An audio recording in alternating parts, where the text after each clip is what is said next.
মানে আমাৰ ONGC প্ৰায় লঘু যান বাহনৰ যি নিবিদা তেখেতলোকে লটাৰী প্ৰক্ৰিয়া কৰি অলৰেডি আদায় কৰিছে।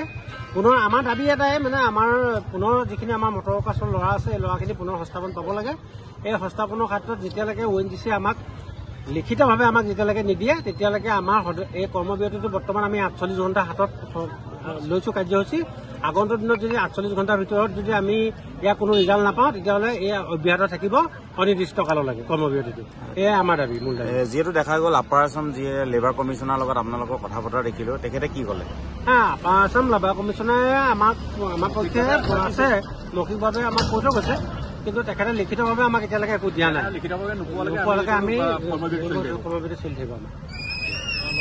হয়, আমাৰ আজি যোৱাকালি আমাৰ ONGC কৰ্তৃপক্ষ আৰু RLCৰ লগত আমাৰ যিখন আলোচনা আমি মটৰ ৱৰ্কাৰ্ছ ইউনিয়ন আৰু ছেল্ফ ডিপেণ্ডেণ্ট ড্ৰাইভাৰ্ছ ইউনিয়ন আৰু লগতে আপোনাৰ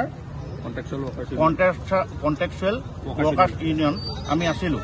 আমাৰ লগত আমাৰ যিসকল আমাৰ চালক সন্থা আছিলে, চালক সন্থাসকলৰ লগত আমাৰ ONGC কৰ্তৃপক্ষ আৰু লেবাৰ ইউনিয়নৰ যিজন শ্ৰম আয়ুক্ত আছিলে তেওঁৰ লগত মিলিত হৈ পেলাই আমি আলোচনাৰ মৰ্মে আমি আশা ৰাখিছিলোঁ যে ONGC কৰ্তৃপক্ষই আমাক সহায় সহযোগিতা কৰিব। কিন্তু তেওঁলোকে মৌখিক হিচাপে কৈছে যে সহায় সহযোগিতা কৰিম, কিন্তু আমি লিখিত হিচাপে বিচাৰিছিলোঁ।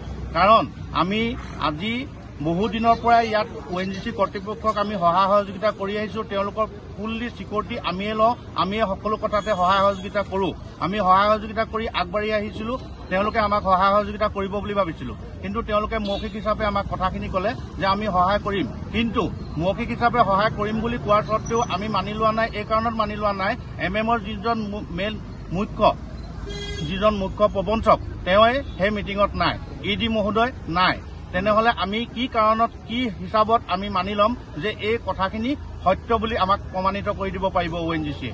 আমি সেইটো কাৰণে ONGC কৰ্তৃপক্ষক এটা কথা এই স্থলৰ পৰাই সকীয়ানি দিব বিচাৰিছো যে ONGC কৰ্তৃপক্ষে আমাৰ লগত যেতিয়ালৈকে আলোচনাত মিলিত নহয় তেতিয়ালৈকে আমি আজি 5 বজাৰ পৰা কৰ্মবিৰতি হাতত লৈছো। এই অনুষ্ঠান আমাৰ কৰ্মবিৰতি অনুষ্ঠানটো আমাৰ ONGC কৰ্তৃপক্ষই যেতিয়ালৈকে আমাৰ লগত আলোচনা নকৰে তেতিয়ালৈকে আমি অনাগত দিনলৈকে আমি আগবঢ়াই গৈ থাকিম বুলি আপোনালোকৰ মুখৰ আগত প্ৰতিশ্ৰুতি দিলো। আৰু এই সুযোগতে আপোনালোকৰ সাংবাদিক কৰ্মীসকলক আমাৰ তিনিওখন সংগঠনৰ তৰফৰ পৰা আন্তৰিক অভিনন্দন জ্ঞাপন যাচিছো।